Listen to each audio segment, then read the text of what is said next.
Assalamu alaikum my dear students, my name is Muhammad Raheel Sabar, your biology tutor for grade 12. So आज के इस lecture में हम deformities of skeleton का second portion करने जा रहे हैं। हमने बेसिक काजेज़ को डिस्कस किया था with respect to genetics point of view and with respect to hormonal point of view, जबकि आज के लेक्चर में हम डिस्कस करेंगे कि न्यूट्रिशनल काजेज़ भी हो सकती हैं जो स्केलेटन की डिफॉर्मिटीज़ में इन्वॉल्व होती हैं। फिर हम आज के लेक्चर में डिस्क स्लिप के बारे में पढ़ेंगे। हम देखेंगे कि डिस्क क्या होती है, किस तरह वो हमारे वर्टिब्रीज को होल्ड करके रखती है और अगर उसमें ख़राबी आ जाए तो बॉडी को क्या क्या प्रॉब्लम फेस करना पड़ सकती है।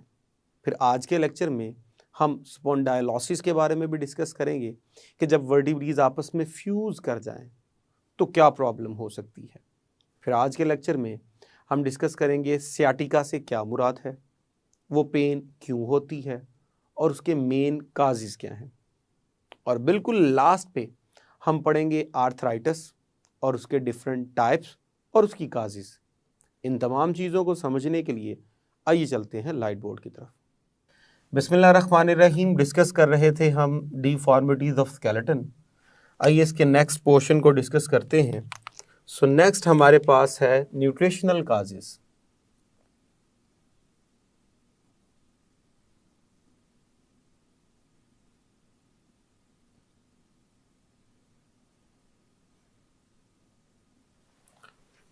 जब हम बात करते हैं न्यूट्रिशनल काजेज़ में तो डेफिनेटली यहाँ पे बेसिकली डेफिशिएंसी होगी इन फूड। सो डेफिशिएंसी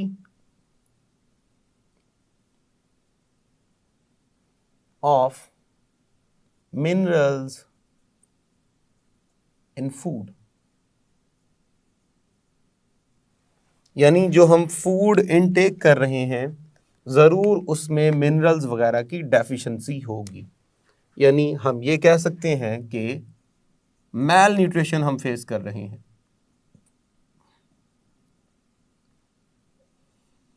जो हम खुराक ले रहे हैं, जो हम फूड ले रहे हैं, जो प्रॉपर इनटेक कर रहे हैं उसमें मिनरल्स की डेफिशिएंसी है। आमतौर पे अगर हम बोन्स की बात करें तो बोन्स रिक्वायर कैल्शियम फॉस्फेट।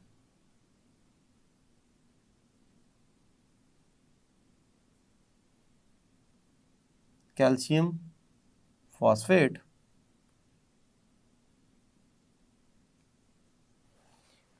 ये मेन चीज इन्वॉल्व होती है बोन की स्ट्रेंथ में, और इसकी मेंटेनेंस के लिए, इसको प्रॉपर अपटेक करने के लिए विटामिन डी का होना बहुत ज्यादा जरूरी है। अब स्ट्रेंथ जो है वो कैल्शियम फॉस्फेट करता है और कैल्शियम को प्रॉपर अपटेक करके उसको जो है वो प्रॉपर मेंटेन कराना, ये विटामिन डी का मेन काम है। इन दोनों का होना बोन में बहुत ज़्यादा ज़रूरी है। अगर आप कैल्शियम जो है वो प्रॉपर ले रहे हैं लेकिन विटामिन डी नहीं ले रहे तो वो कैल्शियम कभी भी बोन्स में प्रॉपरली स्टोर नहीं होगा, बल्कि वो ब्लड के अंदर एक्यूमुलेट होगा, प्रेसिपिटेट हो जाएगा, it will leads to kidney stone. हाँ, अगर आप ऐसा कर रहे हैं कि विटामिन डी ले रहे हैं, कैल्शियम जो है वो नहीं ले रहे, तब भी आपकी बोन्स जो हैं वो कभी भी स्ट्रांग नहीं होंगी। दोनों का इकट्ठा लेना बहुत ज़्यादा ज़रूरी है बोन की प्रॉपर स्ट्रेंथ के लिए। तो इसलिए बोन की प्रॉपर स्ट्रेंथ अगर आप मेंटेन रखना चाहते हैं तो हमारे पास विटामिन डी भी हमारे फूड का पार्ट हो और कैल्शियम फॉस्फेट भी हमारे फूड का पार्ट होना चाहिए। दोनों चीज़ें जो है वो होनी चाहिए। अगर दोनों चीज़ें होंगी तो प्रॉपर बोन जो है वो मेंटेन रहेगी, स्ट्रांग रहेगी और वेट कैरी कर सकेगी। अब न्यूट्रिशनल काजेज़ में हम डिस्कस कर रहे हैं कि हम जो फूड ले रहे हैं उसमें विटामिन डी नहीं है, उसमें कैल्शियम भी नहीं है। जब दोनों चीज़ें नहीं है तो क्या होगा? डेफिनेटली हमारी बोन्स जो हैं इनसे रिजल्ट क्या निकलेगा? बोन्स जो हैं वो हो जाएंगी वीक। जब वीक हो जाएंगी तो जब आप उनके ऊपर वेट डालेंगे तो क्या हो जाएंगी? बोन्स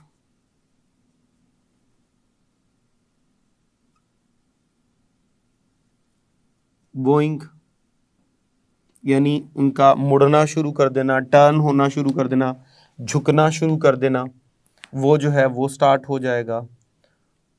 अब इन दोनों से प्रॉब्लम क्या होगी? डिफॉर्मिटीज होंगी, मोस्टली लेग वाले रीजन में, पेल्विक वाले रीजन में। आइए जरा एग्जांपल्स देखते हैं। एक कंडीशन है जिसे हम बोलते हैं ऑस्टियोमैल्सिया।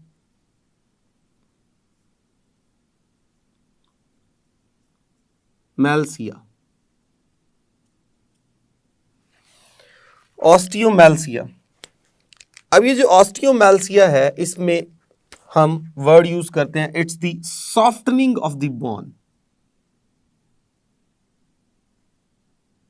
Of bones. बोन्स जो हैं वो सॉफ्ट होना शुरू हो गई। अब सॉफ्ट क्यों होना शुरू हो गई? यही जो ऊपर हमने काजिज पढ़ी हैं, क्योंकि फूड के अंदर कैल्शियम जो था वो मौजूद नहीं था, कैल्शियम फॉस्फेट नहीं था, तो प्रॉपरली बोन्स जो हैं वो कैल्शियम फॉस्फेट रिसीव नहीं कर रही। जब वो प्रॉपर कैल्शियम फॉस्फेट रिसीव नहीं कर रही तो उनमें आहिस्ता आहिस्ता कैल्शियम की डेफिशिएंसी होना शुरू हो जाएंगी, बोन्स वीक हो जाएंगी, बोन्स जो है वो बॉड यानी झुकना शुरू कर देंगी, टर्न होना शुरू कर देंगी, उनके अंदर जो है वो झुकाव आ जाएगा। और डेफिनेटली जब झुकाव आ जाएगा तो तब उनके टूटने के चांसेस बहुत ज़्यादा हैं, क्योंकि वो वेट कैरी नहीं कर सकेंगी। तो उनके अंदर जो है वो बहुत ज़्यादा चांसेस हैं कि उनके अंदर क्या आ जाए, फ्रैक्चर का चांस हो जाए।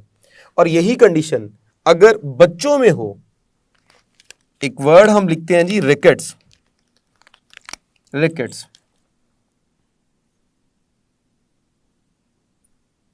रिकेट्स, तो रिकेट्स में क्या होगा?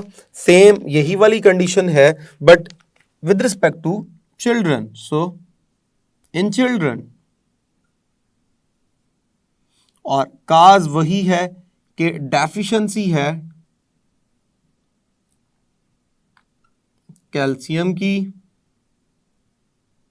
और विटामिन डी की। तो अगर इस कमी को पूरा करना चाहते हैं तो डेफिनेटली क्या करना होगा? आपको फूड के अंदर प्रॉपर कैल्शियम लेना होगा और प्रॉपर विटामिन डी लेना होगा। मिल्क का ज़्यादा से ज़्यादा इस्तेमाल कीजिए क्योंकि उसमें कैल्शियम भी होता है, विटामिन डी भी होता है।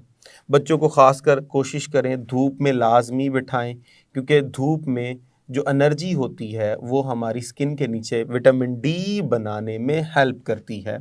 ऐसा नहीं है कि धूप हमें विटामिन डी देती है, धूप हमें विटामिन डी नहीं देती, लेकिन उससे जो एनर्जी निकलती है वो एनर्जी हमारी स्किन के नीचे कुछ ऐसे सब्सटेंस होते हैं, कुछ ऐसे प्रीकर्सर सब्सटेंसेस होते हैं जिनको विटामिन डी बनाने पे मजबूर करती है। तो विटामिन डी बनाने के लिए एनर्जी जो है वो हमें सनलाइट यानी धूप दे रही होती है। तो प्रॉपर जो है वो हम फूड का इंटेक करें जिसमें कैल्शियम हो, जिसमें विटामिन हो, विटामिन डी हो, और प्रॉपर धूप वगैरह को जो है वो यानी सन बास्किंग वगैरह वो भी फिनोमेना हमें यूज़ करना चाहिए। सो ये था हमारे पास न्यूट्रिशनल काजेस। नेक्स्ट है हमारे पास disc slip. So the next condition is disc slip.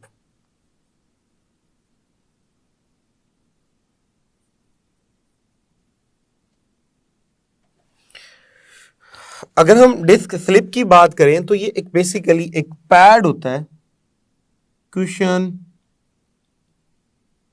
Pad between vertebrae.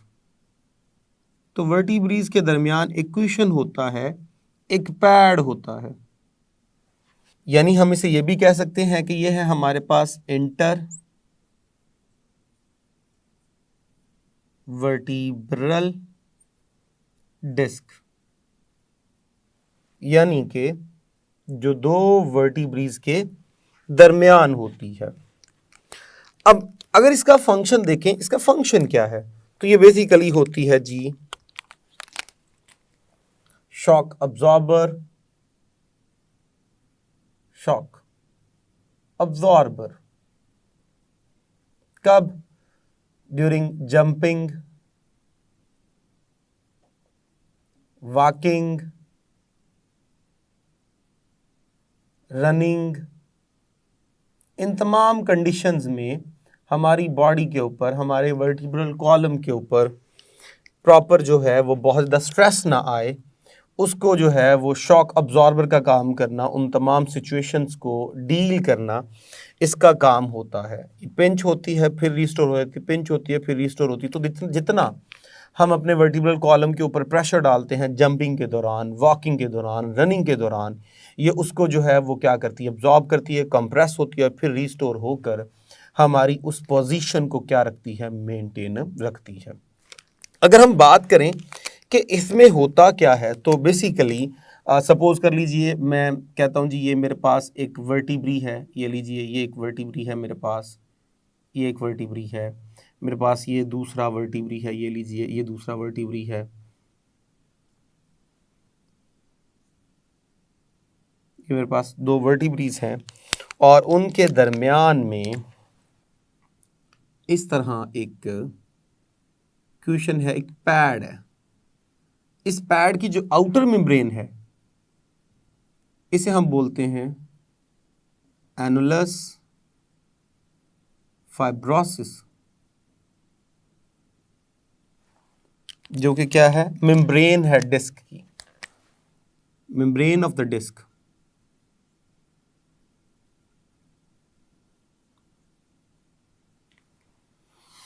और बाय नेचर, अगर बाय कॉम्पोजिशन इसकी हम बात करें तो ये फाइब्रोकार्टिलेज होता है।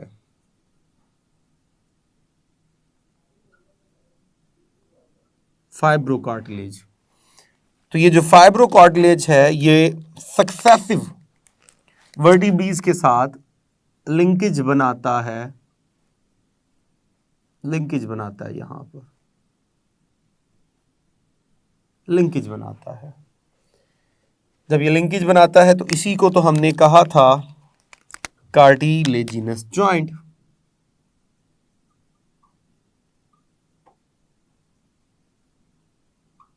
तो यहां पे बन रहा है कार्टिलेजिनस जॉइंट। तो ये हमारे पास जो है ये डिस्क की आउटर मेम्ब्रेन थी, जो कि क्या कर रही है, दो कंसेक्टिव वर्टिब्रीज के दरमियान क्या कर रही है, एक जॉइंट बना रही है with the help of fibrocartilage, और उस जॉइंट को हम बोलते हैं कार्टिलेजिनस जॉइंट। अंदर एक फ्लूइड होता है जो कि स्पॉन्जी फ्लूइड है, इसे हम बोलते हैं न्यूक्लियस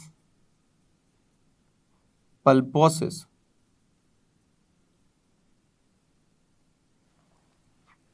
ये अंदर जो है वो मेन एक स्पॉन्जी फ्लूइड है जो कि शॉक अब्जॉर्बर है। अब सपोज कर लीजिए हम आगे की तरफ बेंड हुए कोई हैवी वेट उठाने के लिए। आम रूटीन में आपने देखा होगा जितने वेट लिफ्टर होते हैं, जब इन्होंने बहुत ज़्यादा वेट उठाना होता है तो वो यहाँ पे अपने लंबर रीजन के ऊपर एक बेल्ट जो है वो बड़े स्ट्रांगली, बड़ी बहुत मजबूती के साथ उसको क्या कर लेते हैं, बांध लेते हैं। उसका मेन मकसद ये होता है कि जब वो नीचे की तरफ बेंड होकर किसी वेट को कैरी करें तो वो उनके लंबर रीजन के जो वर्टिब्रीज हैं वो आगे पीछे ना होने पाए। लेकिन सपोज कर लीजिए आपने वो बेल्ट जो है वो कैरी नहीं की हुई, वो आपने नहीं बांधी हुई, और आप आगे की तरफ झुक कर कोई वेट उठा रहे हैं, तो डेफिनेटली जब आप बेंड हो रहे हैं तो आपके वर्टिब्रीज के अंदर भी कर्व आएगा। जब वर्टिब्रीज के अंदर कर्व आएगा तो ये जो लिंकेज है, इन लिंकेज के ऊपर भी क्या आएगा, प्रेशर आएगा। अब नॉर्मल बेंड होना, इसमें तो कोई प्रॉब्लम नहीं है, लेकिन जब आप बेंड होकर किसी चीज़ को कैरी करते हैं तो इसका मतलब you are exerting pressure on your vertebrae. अब वर्टिब्रीज के दरमियान ये जो कार्टिलेज है, प्रेशर उस पर पड़ेगा। जब प्रेशर उस पर पड़ेगा तो ऐसा हो सकता है कि ये कार्टिलेज यहाँ से क्या हो जाए, ब्रेक हो जाए, ये कार्टिलेज यहाँ से क्या हो जाए, ब्रेक हो जाए, ये कार्टिलेज यहाँ से क्या हो जाए, ब्रेक हो जाए। अब अगर कार्टिलेज ब्रेक हो गया तो दो कंडीशंस हैं हमारे पास। एक कंडीशन ये है कि हमारे पास यहाँ से क्या हो जाएगा, यहाँ से हो जाएगा हर्निएशन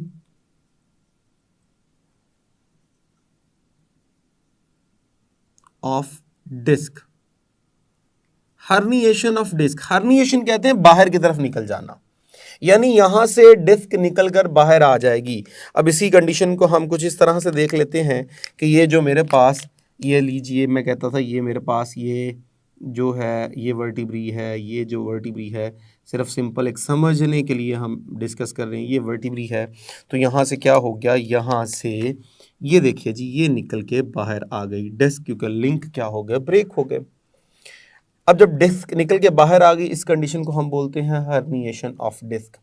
अब इससे नुकसान क्या होता है? इससे नुकसान ये होता है, एक तो दो वर्टिब्रीज के दरमियान जो प्रॉपर लिंकेज थी वो खत्म हो गई। अब इसी लिंकेज ने तो बेंड होने में क्या करनी थी, हेल्प करनी थी। अब जब लिंकेज नहीं रही, इसका मतलब ये हुआ you will not be able to bend, या आप अपनी बॉडी को प्रॉपर स्ट्रेट भी नहीं कर सकते, बॉडी रीस्टोर नहीं हो पाएगी, क्योंकि ये जो शॉक था ये इसे अब्जॉर्ब करना था इसने। अब ये तो बाहर निकल आया। अब इसके बाद कंडीशन अगली क्या फेस करनी होगी? अगली कंडीशन ये फेस करनी होगी कि हमारे पास ये वर्टिब्रीज कुछ इस तरह से मैनेज होंगे। ये लीजिए,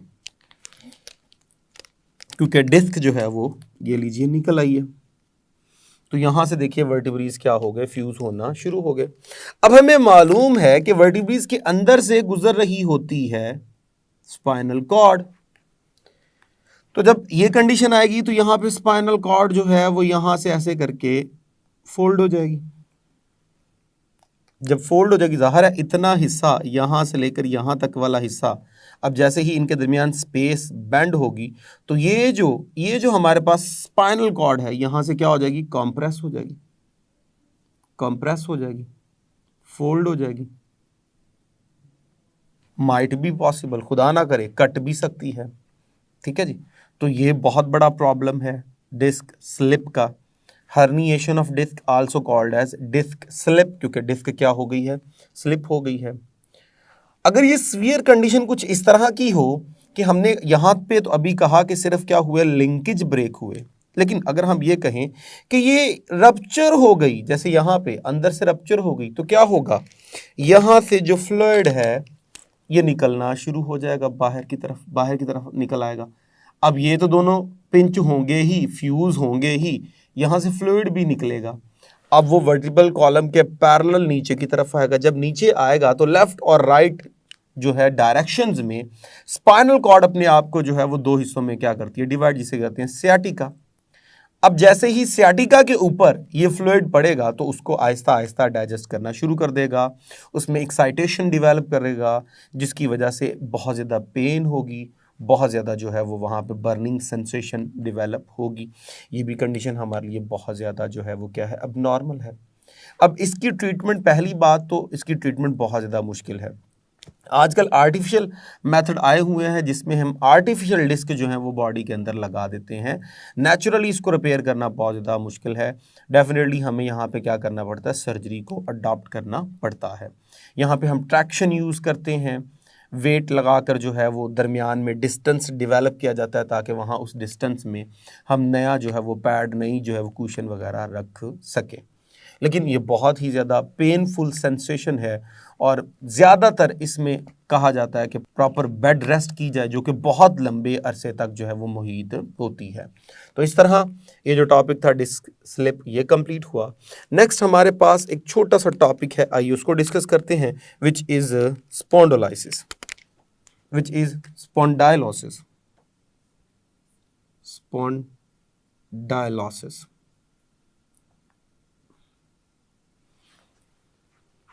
अब स्पॉन्डाइलोसिस में हमारे पास क्या होगा, स्पॉन्डाइलोसिस के बारे में हम कहते हैं जी फ्यूजन ऑफ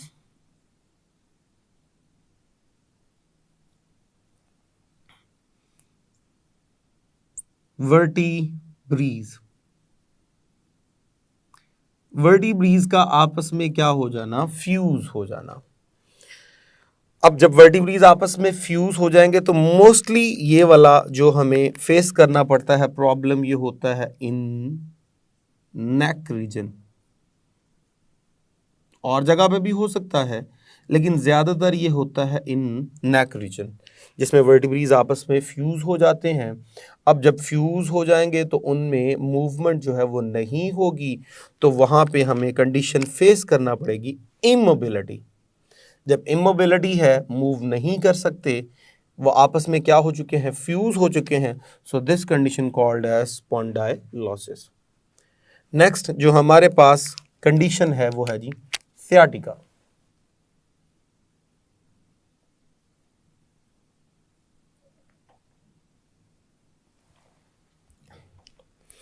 ये बेसिकली सियाटिका जो है ये हमारी बॉडी में एक नर्व होती है, नर्व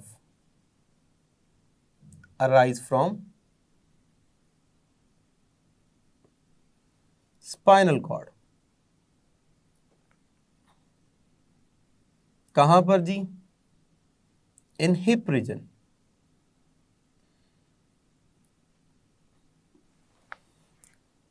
अच्छा जी, बेसिकली हमारी जो स्पाइनल कॉर्ड होती है वो वर्टिब्रल कॉलम के अंदर प्रोटेक्टेड होती है। जैसे जैसे वर्टिब्रल कॉलम लोअर रीजन में आता है पैल्विक रीजन में, तो पैल्विक रीजन में जो स्पाइनल कॉर्ड होती है ये अपने आप को दो हिस्सों में डिवाइड करती है, बटिक्स में से क्रॉस करके। जब स्पाइनल कॉर्ड अपने आप को डिवाइड करती है दो पार्ट्स में, तो हर एक को हम बोलते हैं सियाटिका नर्व।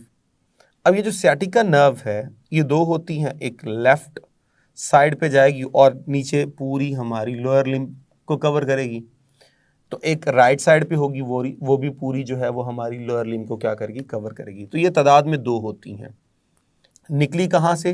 निकली है जी ये वर्टिब्रल कॉलम के लोअर रीजन से, सैक्रल रीजन से निकली, और निकल के इन्होंने क्या किया? अपने आप को दो हिस्सों में डिवाइड कर लिया। हर डिवीजन को हम क्या बोलते हैं? सियाटिका नर्व कहते हैं। और ये पूरे हमारे जो लोअर लिम्स होते हैं इनकी मूवमेंट को कंट्रोल करती है। अगर खुदा ना खास्ता कहीं से इफ इट कट, अगर ये कहीं से कट गई तो क्या होगा? लोअर लिम्ब जो है वो हमेशा के लिए पैरालाइज हो जाएगा। लोअर लिम्ब पैरालाइज, हमारा जो लोअर लिम्ब है वो क्या हो जाता है? पैरालाइज हो जाता है। अब देखिए यहाँ से ये बटिक से निकली, निकल के लोअर साइड पे गई। अब ये क्या करेगी? पूरी नीचे वाली टांग की मूवमेंट को कंट्रोल करेगी और इसका कनेक्शन बनाएगी विद द ब्रेन। कोई भी ऑर्डर कन्वे किया जाएगा टुवर्ड्स द लोअर लिम्ब तो सियाटिका उसको लेके जाएगी, और जैसे ही नीचे से कोई कम्युनिकेशन होनी है तो सियाटिका के जरिए ही इंफॉर्मेशन ऊपर की तरफ क्या करवाई जाएगी? फ्लॉट करवाई जाएगी। तो ये एक रूट का काम कर रही है उनके दरमियान, एक लिंक का काम कर रही है। सपोज कर लीजिए यही लिंक ब्रेक हो गया, यही रास्ता ख़त्म हो गया, यही रास्ता टूट गया, सियाटिका कहीं से कट गई। अब कटने की वजह क्या हो सकती है? डेफिनेटली सपोज कर लीजिए खुदा ना खास्ता कोई एक्सीडेंट वगैरह हो गया, कोई फिजिकल ट्रॉमा फेस करना पड़ गया, आप गिर गए और नीचे कोई नोकीली चीज़ थी, कोई ब्रिक थी या कोई और मेटालिक जो ऑब्जेक्ट थी वो लग गई, जिसकी वजह से ये थोड़ी सी ट्रांजिट हो गई, कट गई। और ऐसा भी हो सकता है कि इंजेक्शन लगाते वक्त उसको प्रॉपरली मैनेज नहीं किया गया, और जब मैनेज नहीं किया गया तो जब नीडल बटिक्स के अंदर इंसर्ट की गई तो उसने क्या किया? ट्रांजेक्ट कर दिया, काट दिया सियाटिका को। अब सियाटिका अगर कट जाए तो बहुत ज़्यादा पेन होती है। अब ये जो पेन होती है इसका कुछ तरीका इस तरह का होता है, क्योंकि सियाटिका पूरी लोअर लिम्ब में जो है वो मौजूद होती है, तो ये पेन जो है वो बटिक से स्टार्ट होती है और पूरी टांग में नीचे की तरफ क्या करती है? रेडिएट करती है, रन करती है, मूव करती है। तो पूरी टांग में दर्द होती है, जिससे बंदा जो है वो अपनी टांग को प्रॉपर मूव नहीं करा पाता, उस पर वेट प्रॉपर नहीं डाल पाता। तो इस तरह ये बहुत ज़्यादा पेन वाली जो है वो कंडीशन होती है। अब डिपेंड करता है कि कितनी ज़्यादा जो है वो इसको नुकसान हुआ है, कितनी ज़्यादा पेन होगी, कब तक रहेगी। तो इसका जो रिलेशन है वो रिलेशन है कि कट कितनी गई है। हाँ, अगर थोड़ी सी कटी है तो माइट बी पॉसिबल वो रिपेयर हो जाए, उसमें रिकवरी हो जाए और पेन कम रहे, कंडीशन जो है वो सिम्टम जो है वो थोड़ी कम फेस करना पड़े। लेकिन अगर ज़्यादा कट गई हैं तो वो रिपेयर नहीं होगी और आपकी जो लोअर लिम्स है वो हमेशा के लिए क्या हो जाती हैं? पैरालाइज हो जाती हैं। इसलिए ख़ासकर डॉक्टर्स को इस बात का ख्याल करना चाहिए कि इंजेक्शन लगाते वक्त एक प्रॉपर एंगल के साथ जो है वो नीडल को इंसर्ट करें और उस जगह पे करें जहाँ पे सियाटिका मौजूद नहीं है। तो ये बहुत ही ज़्यादा जो है वो एक मुश्किल जो है वो तरीकाकार है जब बटिक्स में इंजेक्शन लगाया जाता है। खुदा न खास्ता अगर ठीक तरीके से ना लगा और नीडल ने क्रॉस कर दिया हमारी सियाटिका को, तो लोअर लिम्स हमेशा के लिए पैरालाइज है और it will never ever recover. कभी भी आप इसे रिपेयर नहीं करवा सकते। तो इस तरह ये हमारी कंडीशन थी sciatica. The next one and the last one is arthritis.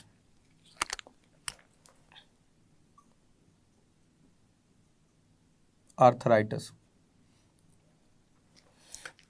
Arthritis की टर्म जब भी यूज हो याद रखिएगा, it's all about inflammation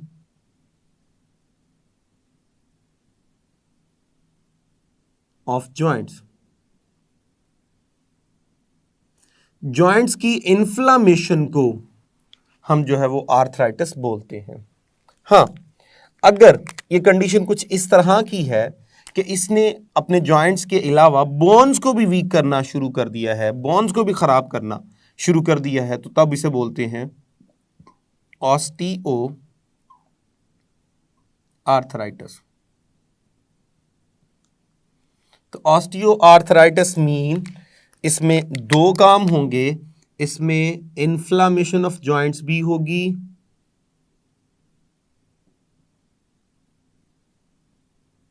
joints भी होगी और साथ ही साथ इन्फ्लामेशन या वीकनेस ऑफ बोन्स, बोन्स भी वीक हो जाएंगी, बोन्स जो है उनके अंदर भी जो है वो स्वेलिंग होना शुरू हो जाएगी। तो ऑस्टियो आर्थराइटिस जो है वो आर्थराइटिस में से ही जो है वो शामिल है। इसी तरह एक और कंडीशन होती है जिसे हम बोलते हैं गाउटी।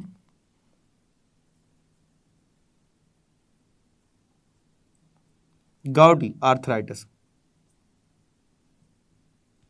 गाउटी आर्थराइटिस में हमारे पास क्या होगा, chronic, it may be acute.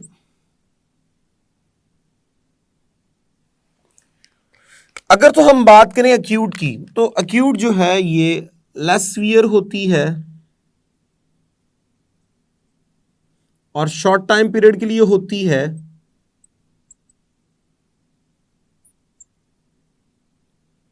Bacterial infection हो सकता है